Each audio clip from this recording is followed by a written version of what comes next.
buat apa kita hafalin semuanya, itu buang-buang tenaga sama energi. Semester 3 itu masuk gerbang neraka, semester 5 itu neraka, semester 7 itu baru keluar dari pintu neraka.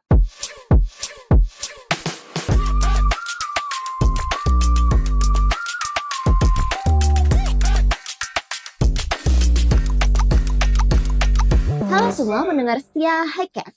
Selamat datang kembali di Hima Forecast episode 7. Aku Ica, podcaster yang akan menemani kalian untuk ngobrol seru bareng bintang tamu kita pada kali ini. Di episode kali ini, pembahasan kita nggak akan jauh-jauh dari keseharian sebagai programmer, yaitu coding. Nah, kita sekarang udah kedatangan bintang tamu yang spesial dan hebat banget loh. Yuk, mari kita kenalan. Kakak, boleh sekarang perkenalan diri? Halo, aku Nesa, NPM 2007-10686. Oke, kira-kira Kak sudah semester berapa nih? Oh, semester 9 aku sekarang. Berarti udah lulus? Udah di ujung banget. Berarti udah lulus? Udah. Belum lulus, belum. Aku kemarin alhamdulillah udah sidang skripsi. Oh, puji Tuhan, selamat ya Kak. Iya. Oke, pada kali ini kita akan berbicara tentang seputar programming. Nah, mungkin untuk mengawali pembahasan kita kali ini, aku pengen tanya dulu nih, apa sih Kak programming itu? Sebenarnya programming itu kegiatan sih sebenarnya. Kegiatan apa? Kegiatan bikin program. Nah, programnya itu bentuknya apa sih? Nah, bentuknya itu program itu website, aplikasi mobile, aplikasi software yang di desktop, sama kalau sekarang tuh udah machine learning kan, nah itu juga kegiatan programming. Nah, aplikasi-aplikasi ini itu tuh disusun dari logika atau instruksi-instruksi tertentu. Nah, instruksi ini tuh dikembangkan atau dibuat tuh pakai bahasa pemrograman gitu. Oke. Gitu. Nah, bahasa pemrograman sendiri itu kan banyak banget ya Kak jenisnya. Misalnya ada C, C++, terus Python. Nah, kalau Kak Nisa sendiri nih, sekarang lagi pakai bahasa apa? Dan mungkin untuk bikin proyek sesuatu? Oh ya, aku tuh sekarang fokus pakai Kotlin. Khususnya sekarang aku jadi back-end developer, jadi aku pakai Kotlin tuh buat bikin API, itu pakai frameworknya Spring Boot. Namun tuh walaupun aku kerjanya pakai Kotlin, tapi aku sekarang tuh ada side project juga, itu aku pakainya Java sama itu PHP juga gitu, buat website. Oh ya, menarik banget. Nah, menurut kakak nih, bahasa pemrograman apa yang cocok untuk pemula yang baru mau belajar programming? Ini menarik banget sih, karena ada yang bilang Python, ada yang bilang C. Nah, tapi aku ambil itu C buat belajar programming yang pertama kali gitu. Karena gitu, ibaratnya tuh, karena kalau Python, itu kalau kita buat sorting, atau kalau kita mau nyari data, itu udah ada yang namanya function buat nyarinya gitu. Berarti manja banget ya, semuanya udah diadain gitu, udah disediain. Tapi kalau C, itu benar-benar mengasah fundamental kita sebagai programmer. Makanya kalau orang nanya, bagusnya aku belajarnya apa sih dari awal gitu, aku nyaranin belajarnya pakai C gitu. Kenapa kayak gitu? Karena biar kita tuh paham kayak, mungkin kalau di struktur data tuh ada stack, ada queue gitu-gitu kan. Nah, itu tuh di C, struktur data pakai C, itu kita buat manual. Sedangkan kalau Python, itu kita tinggal panggil fungsinya gitu. Jadi itu ibaratnya lebih mendasar, lebih fundamental, lebih kuat kalau pakai C gitu. Yang penting tuh paham selection, if, else gitu-gitu, sama loop gitu-gitu, terus penggunaan function, tipe data, variabel, itu sih semua bahasa pemrograman pasti ada sebenarnya. Cuma untuk memulai yang pertama, aku saranin sih kayak gitu. Oke, berarti mungkin dari situ yang dasar biar bisa gampang untuk belajar bahasa pemrograman yang lainnya gitu ya? Bener banget. Jadi gampang, kayak aku bilang tadi, bahasa pemrograman itu sebenarnya gitu-gitu aja. Mungkin tapi bedanya sintaksnya atau pembaruannya lebih kayak Python kan lebih dinamis gitu-gitu. Nah, jadi kalau udah bisa C itu gampang banget buat pelajarin yang lain sebenarnya gitu. Itu aja sih. Yes. Oke. Nah, kakak sendiri tuh mulai kenal programming tuh dari kapan? Kalau kenal programming, itu aku benar-benar nggak ada dasar tahu kalau pertama kali aku masuk informatika.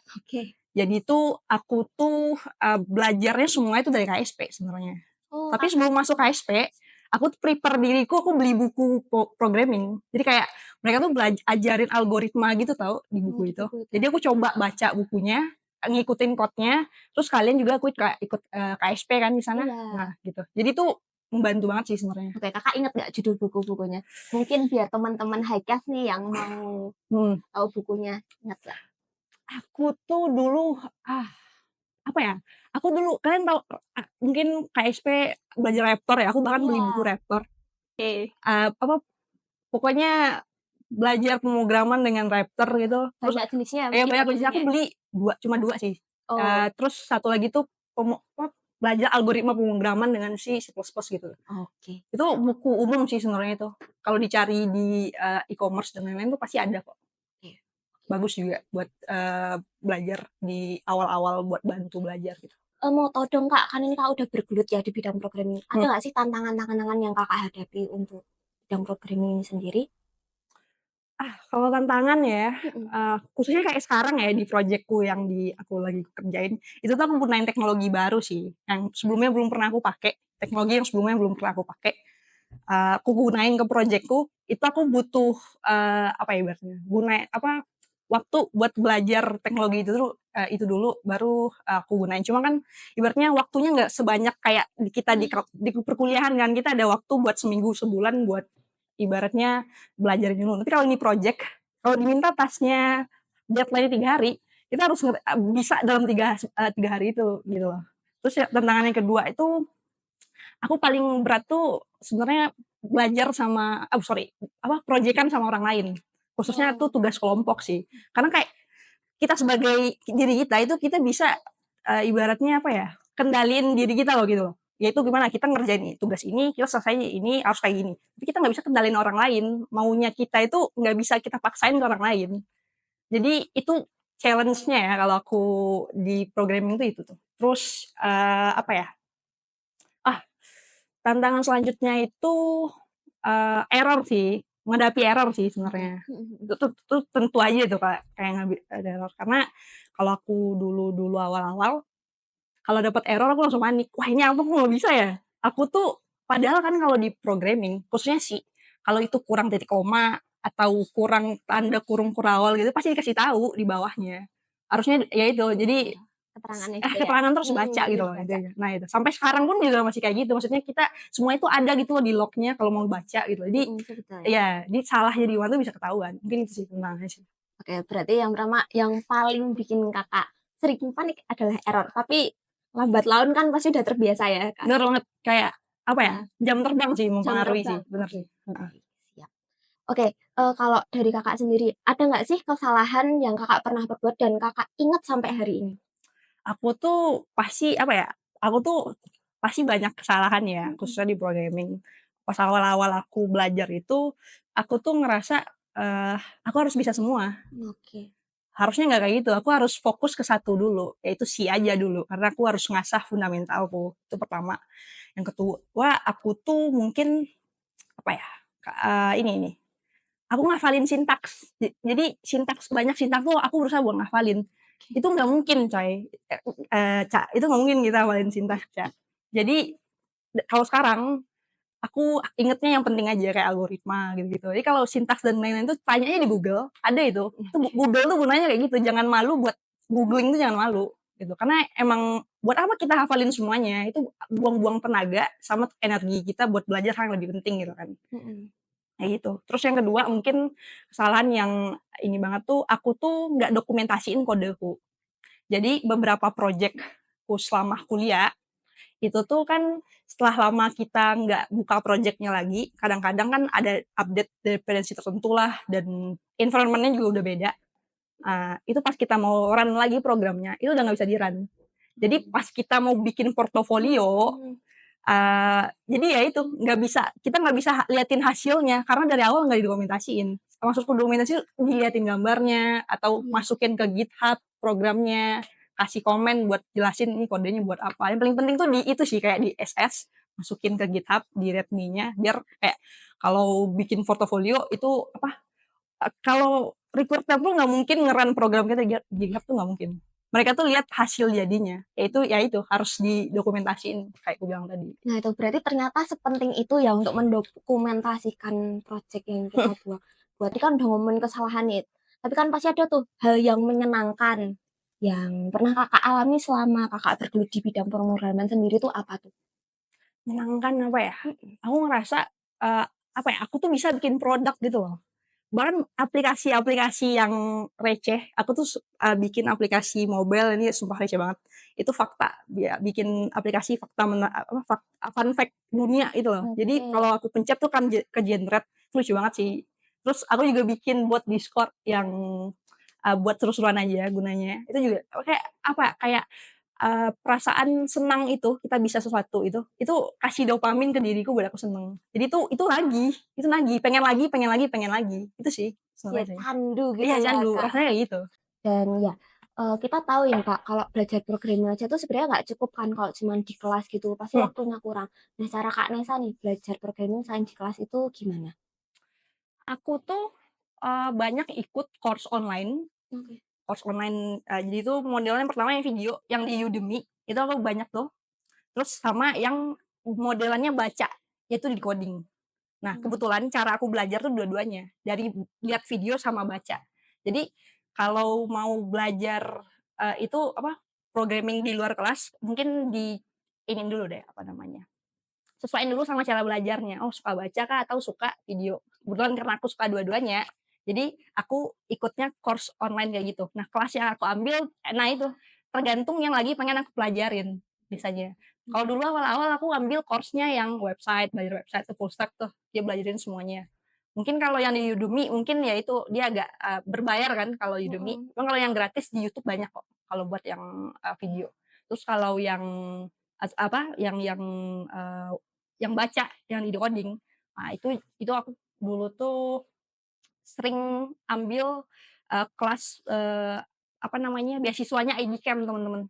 Itu tiap tahun tuh ada itu Indosat Indosat ngadain beasiswa buat ningkatin talenta digital di Indonesia. Jadi itu semua orang kalau nggak salah bukan mahasiswa aja sih, itu bisa ikut itu, dikasih kayak beasiswa dari learning topik yang mau kita ambil. Misalnya kita mau belajar mobile, nanti tuh dikasih tuh intinya. Itu benar-benar gratis kok. Terus yang kedua itu aku belajar dari ikut bootcamp, ikut Bootcamp. bootcamp atau studi independen yang dari kampus Merdeka juga bisa. Nah, aku dua-dua ini tuh ikut dan paling baru ini yang bootcamp ini yang diberi jalan. Berjalan. Karena aku ngerasa karena selama ini aku belajarnya sendiri, itu tetap kalau kita belajar sendiri itu mungkin bisa dibayangin kayak kita masuk ke hutan, udah terus lari-lari aja, nggak tahu tujuannya apa, pokoknya disuruh masuk hutan aja kalau kita belajar sendiri. Cuman kalau kita belajar dan ada mentornya, ada yang nge-guide, nah itu kita diliatin loh jalannya, kita tahu goals-nya apa gitu loh. Iya. Nah itu kalau kita ikut, program yang ada mentornya gitu kayak studi independen juga, kalau studi independen aku ikutnya Bangkit gitu. Bangkit juga ada mentornya, ada goals-nya, ada tugasnya, gitu. Jadi kayak lebih tahu apa yang harus dikerjain sih. Cuman kalau yang belajar sendiri yang kayak aku bilang tadi, ya kita juga belajar. Cuman kita nggak tahu kita belajar ini tuh kayak bisa lompat-lompat gitu loh. Mhm. Nah, jadi kalau ada yang kayak program kayak ini lebih terstruktur gitu belajarnya. Terus yang ketiga, itu belajarnya caranya adalah ATM sih, amati, tiru, modifikasi. Kasih. Karena kita nggak dapat pungkirin kalau aplikasi atau website atau program itu sebenarnya gitu-gitu aja teman-teman. Kayak kita bikin CRUD lah, kita bikin aplikasi, eee, transaksi perbankan, hotel, restoran itu kan gitu-gitu aja. Di dunia ini tuh pasti caranya mirip-mirip, mereka ada pesen reservasi, mereka ada transaksinya, mereka ada bayarnya. Jadi ikutin aja cara bentuk, yang udah ada, apalagi bisa dilihat di GitHub, repository GitHub tuh banyak banget, itu nggak apa-apa. Nanti, kita udah pelajarin, nanti kita buat dengan versi kita sendiri gitu loh, kayak gitu. Oke. Dan aku suka banget, cara ATM itu kayak kepingan puzzle tau, bukan kepingan puzzle sih, kayak apa bilangnya ya, ya kepingan puzzle. Jadi, kita tuh bikin aplikasi pemesanan hotel, itu kan pasti ada transaksinya, ada CRUD-nya, ada perbankannya. Nah, kita kebetulan mengamati aplikasi hotel gitu. Mhm. Nah, itu cara cara cara algoritmanya itu sebenarnya gitu-gitu aja. Itu juga masih bisa kita pakai di tempat yang mau kita develop ini gitu, sebenarnya kayak gitu. Itu sih. Oke. Oh ya nih, bahasa Inggris. Seberapa penting anak informatika harus bisa bahasa Inggris sih, Kak? Penting, tapi mungkin kan kayak kayak kita tahu sendiri di Indo ya, mungkin nggak semua orang punya apa ya bilangnya, punya akses buat belajar gitu kan. Jadi Gitu sih. seenggaknya bisa pasif aja kayak bisa mengerti apa yang orang lain ngomong sama bisa baca apa yang dilihat gitu loh. Karena itu tadi kita pasti bakalan perlu lihat baca kode, baca error karena errornya pasti di Inggris. Nggak ada di bahasa Minang, nggak ada. Ada bahasa Inggris. Nah, terus juga kalau resource-nya itu lebih lebih terbuka, lebih banyak itu pakai bahasa Inggris. Kayak diskusi di forum pakai bahasa Inggris gitu. Jadi mungkin kalau sekarang kan lebih enak ya, kita tinggal nanya ChatGPT itu loh. Dia kasih bahasa Indonesia gitu. Cuman tuh aku dengar sendiri, ada beberapa hal yang sebenarnya better kita baca dokumentasinya daripada ChatGPT gitu. Karena ChatGPT itu mereka tuh tiba-tiba udah ada ini kayak gini loh. Ini gunanya, tapi mereka nggak kasih tahu hulunya apa, dari ujungnya itu buat apa. Kayak aku merasa mungkin ChatGPT itu bagus buat kayak asisten apa yang kayak aku bilang tadi, asisten kita. Cuman buat benar belajar tuh mending dari sumbernya langsung gitu kan. Dokumentasi. Nah, dokumentasi pasti bahasa Inggris. Jadi kita harus minimal kayak aku bilang nih pasif Inggris. Bisa baca, bisa ngerti apa yang orang lain ngomongin. Yang diomongin sama orang lain. Kenapa kayak gitu ya? Karena pasti kita selain baca kita juga pasti lihat video orang luar kan, apalagi orang India. Iya, iya. Itu maksudnya aksennya khas gitu loh, unik gitu. Iya. Berarti ya guys, paling enggak bisa paham dan ngerti dulu aja deh, nggak usah jadi native speaker dulu gitu ya mungkin ya. Iya, mungkin gitu. Nah, untuk tips and trick bagi maba nih Kak, boleh nggak? Kayak aku kan masih baru nih, apa aja sih yang harus aku siapin? Mungkin untuk semester ke depan? Aku tuh selalu mungkin aku gini, kalau tips ya yang pertama maba masuk ASP. Oke, masuk Mutlak ASP guys. mutlak Masuk sorry. ke Karena ASP. pasti ada ini kan, ada keterbatasan kuota gitu ya. Karena Iya. itu ngaruh banget sih sebenarnya. Termasuk aku karena dulu waktu aku semester 1 KSP semester 1 kan? Iya. Oh iya bener. Nah, itu aku masuk KSP, itu life changing sih. Karena pertama, ada yang ngajarin nih di dalamnya. Ada yang guide. Kalau salah, ada yang ngasih tahu salahnya di mana. Bagusnya KSP itu. Terus lagi kita ketemu yang kayak aku bilang tadi, sama orang-orang yang sama-sama pengen belajar. Nah, jadi saling support gitu loh. Nah, itu pertama, ikut KSP. Terus yang kedua, jangan takut salah sih. Aku ngerasa kalau kita nggak salah itu kita nggak belajar. Jadi aku nggak mau nanti aku takut salah. Enggak, jangan, emang harus salah karena kita belajar. Gak apa-apa cobain, teman-teman lebih baik kita nyobain teman-teman daripada kita nggak nyesel karena nggak pernah cobain nggak gitu loh. Terus yang kedua itu sih mungkin apa ya, meningkatkan bahasanya ini banget ya. Maksudnya tuh ningkatin ini sih rasa ingin tahu gitu loh. Kita misalnya nih kita belajar di itu tipe data kayak tipe data integer yang ada string nggak sih kalian sorry char gitu-gitu ya, stringnya kan di list gitu. Nah, teman-teman mungkin bisa kalau bisa nggak ya kira-kira satu tempat kita bikin tipe data baru yang kita custom, contohnya kayak gitu. Nah, cobain aja cari tahu aja di internet. Pokoknya cari tahu aja. Selalu penasaran, selalu haus sama ilmu baru gitu loh, aku rasa. Terus ya kayak yang gue bilang tadi, cari temen yang tujuan sama visinya sama. Karena nggak bisa dipungkiri teman-teman, Ica juga, pengaruh temen itu benar-benar berpengaruh ke apa ya? Apa ya bisa dibilang? Teman-teman tuh berpengaruh banget sama dirimu ke depannya. Karena orang-orang bilang, kamu liatin temen-temenmu, aku bisa tahu kamu orangnya kayak gimana. Itu quote bahasa Inggris sebenarnya, cuma ngindoin pokoknya intinya kayak gitu. Jadi kayak kalau kamu temennya sama-sama males, kamu juga males, temenmu males. Mungkin pas kamu ada rasa pengen maju, itu temen malesmu bakalan narik kamu lagi di males gitu. Tapi kalau kamu temennya juga sama-sama semangat sama kamu, nah kalau kamu males tuh pasti temenmu narik kamu buat ikut semangat lagi, buat coba belajar. Seenggaknya kalau kamu males, ikut aja yuk, ayo temenin yuk, ini atau ayo lihat yuk, atau gitu. Jadi pengaruh yang aku bilang tadi, temen itu penting, cari temen dari sekarang. Maksudnya tuh mungkin nggak ayo temenan sama aku ini nggak. sambil jalan aja. Salah satunya itu ikut-ikut acara, ikut-ikut KSP gitu. Kalau KSP pasti banget sih, orang daftar KSP pasti pengen belajar pemrograman gitu kan. Iya. Nah jadi dari KSP juga, karena aku teman-temanku sekarang tuh semuanya dari KSP. Rata-rata tuh dari KSP. Iya, teman-teman KSP yang ini. Terus selain berbayar tadi course gue bilang, kalian tuh juga coba manfaatin course-course gratis yang di internet kayak Free Code Camp. Di sana tuh ngajarin soal banyak banget teman-teman. Ada front end development, back end juga diajarin di sana. Ada machine learning, ada belajar Python juga, ada belajar database juga. Nah, terus yang selanjutnya manfaatin email students. Email students kita itu powerful, teman-teman. Email student tuh powerful lah. Kita tuh bisa subscribe GitHub Pro pakai email student. Jadi search aja di Google namanya GitHub Scholarship for Student.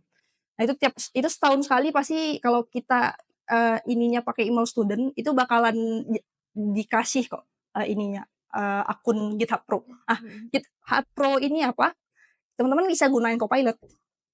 Intinya bisa banyak satu lagi kalian juga bisa hosting pakai GitHub. Tapi mungkin kalau zamanku dulu kayak gitu, tapi kalau sekarang udah ada Vercel namanya.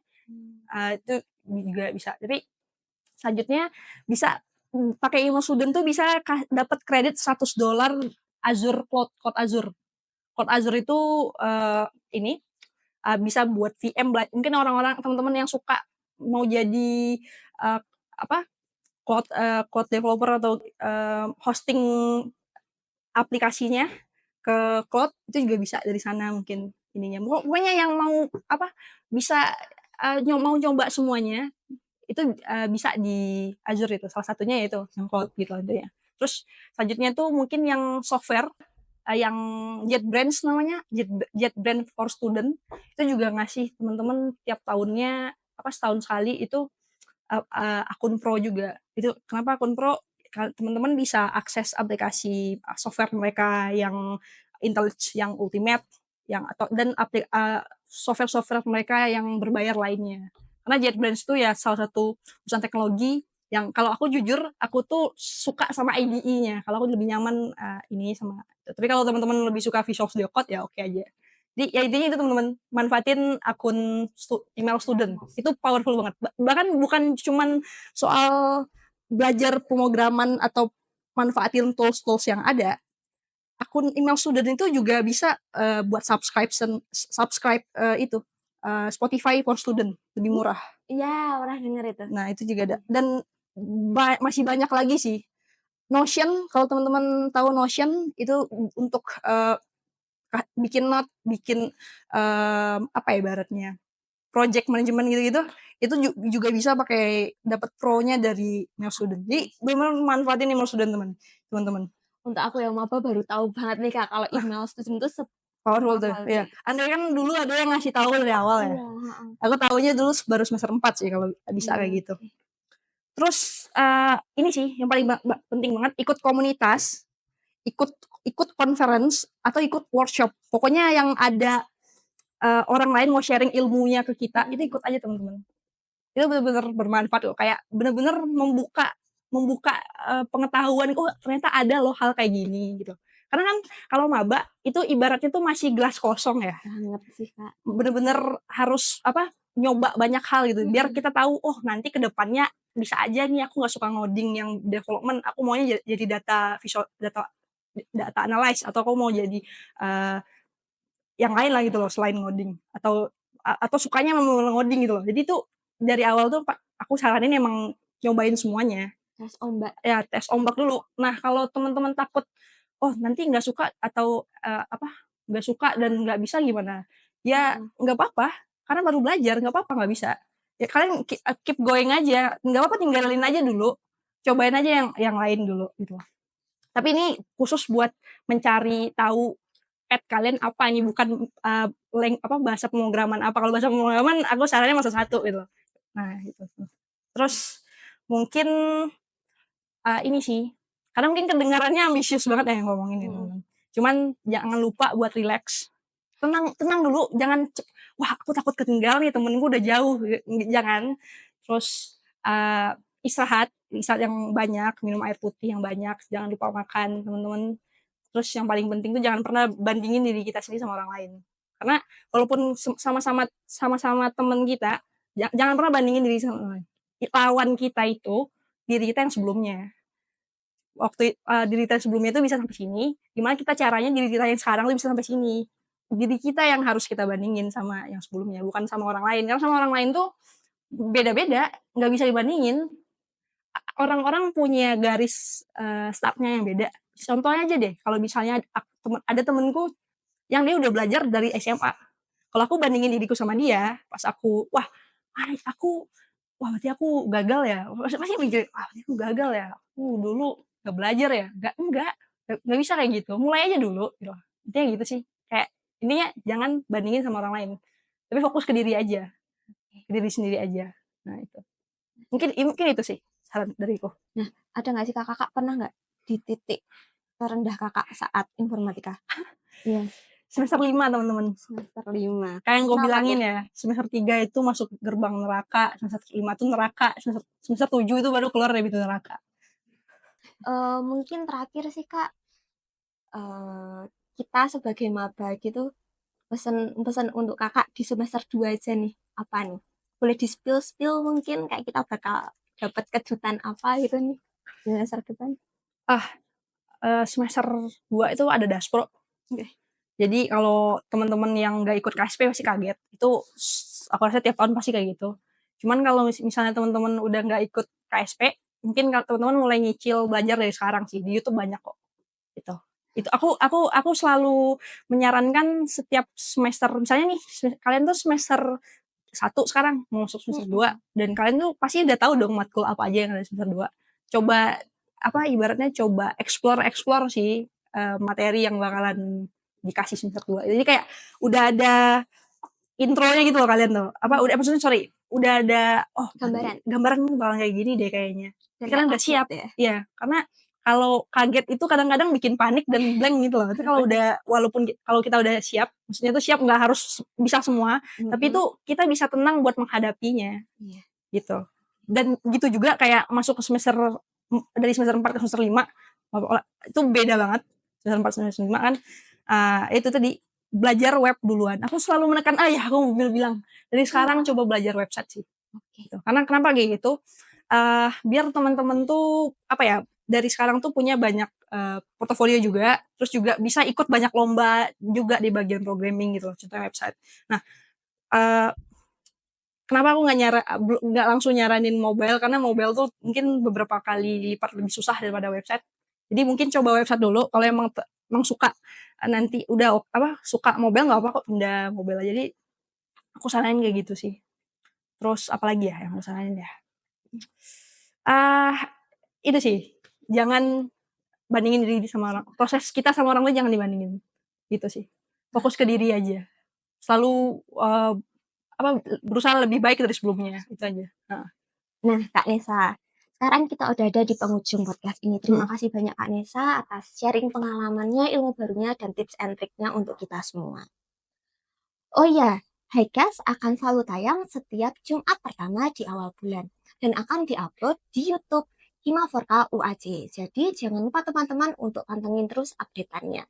Dan terima kasih dan sampai jumpa di Hima4Cast episode selanjutnya. Bye!